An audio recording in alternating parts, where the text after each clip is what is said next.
Hello, मी अश्विनी आणि आज सकाळी मुलांच्या डब्यासाठी काय बनवायचं हा प्रश्नच पडला होता. कारण भाजीला काहीच नव्हतं.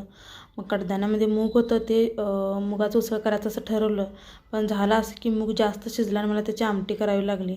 मग एकीकडे रात्रीचा भात होता, तो परतून घेतला नाश्त्यासाठी. आणि चपातीचं पीठ थोडंच होतं आणि मी काय केलं, सगळंच पीठ मळून घेतलं आणि पीठ लावण्यासाठी ठेवलंच नाही.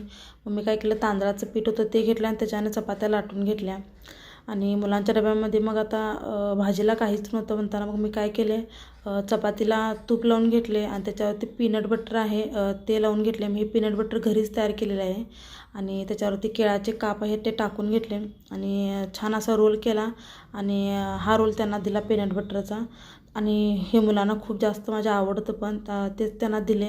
मम्मी पण नाश्ता करण्यासाठी बसले होते. अगदी भात थोडा शिल्लक होता, तोच खाल्ला आणि एक केळ घेतलं होतं खाण्यासाठी. नाश्ता केल्यानंतर चहा घ्यायचा नव्हता मला, पण मिस्टरांनी चहा करायला सांगितला होता त्यांच्यासाठी. आता त्यांनी चहा घेतात म्हणताना तर मी कुठं मागे राहणार होते. मी पण माझा चहा करून घेतला आणि असं वाटत होतं की केव्हा एकदा चहाची तलब सुटते काय माहिती. आणि अचानकच एकदम परत पाऊस सुरू झाला. असा होता मिनी ब्लॉग. कसा वाटला?